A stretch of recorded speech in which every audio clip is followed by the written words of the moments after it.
2 certificate in Creative Craft Distance Learning provision. I'm Pip and I'm one of your course tutors. I'm going to be talking you through how the course works and what we're going to be doing first. So the first 3 terms are going to be workbook based. These workbooks have been designed to build up your skill set. So we're going to be building your subject knowledge and your practical skills in a range of materials. So how does it actually work? Let's take a look at this sample cookery booklet. Your booklet will look quite similar but with different content. Once you've opened up your document, you should find that you can click straight onto the relevant boxes and type straight onto them. There is absolutely no need to print off and handwrite. You'll also notice every now and then that you get these directions telling you to click onto a link to watch a tutorial. So this is the tutorials to help you with the content, the theory or the practical skills. It's really important that you take notice of this warning. For most people, when you click on this link, it's going to open up in the same tab as your workbook.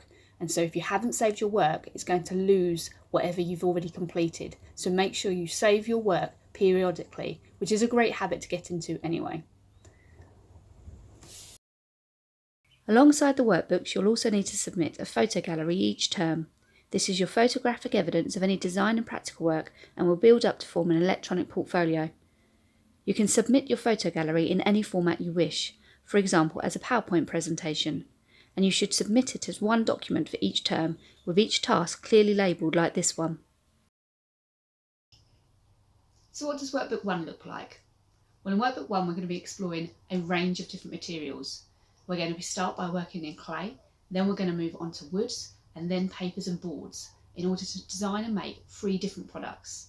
The theme for the Workbook 1 is magic, magical films and theatre productions. So your first 2 products will be theatre props and then your last product will be based on architectural model making and you're going to be designing a theatre set. So what tools and materials do you need?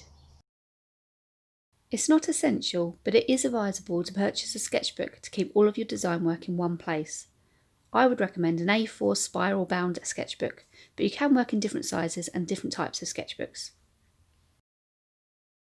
A range of drawing tools are going to be necessary for the entire course.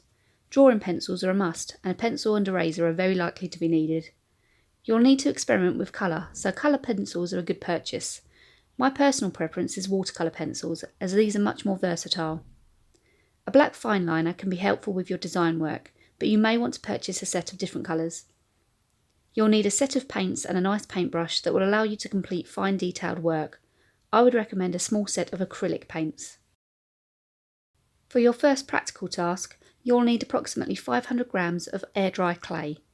This shouldn't be confused with modelling clay.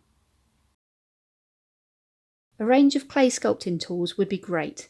It is possible to complete the clay work with general tools, such as an old knife and fork, but it's possible to purchase affordable clay working tools in sets with a sponge and a rubber kidney for smoothing out the clay.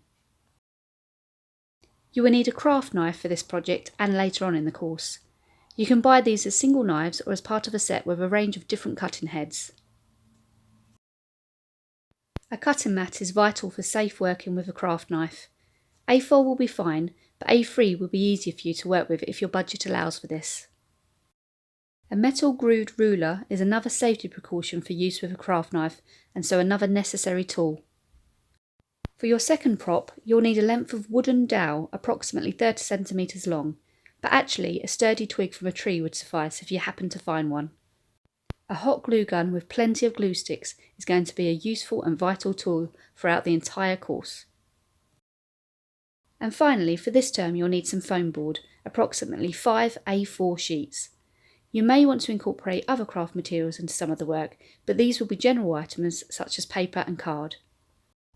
You may want to purchase other tools and materials as you work your way through the course, and that's perfectly fine. That list is just a suggested list of tools and materials that you'll need as a bare minimum to get through the project work. But as you start developing your own skills and your own style of working, you may want to purchase other materials alongside this. The most important thing to remember when you're working your way through this course is to enjoy what you're doing.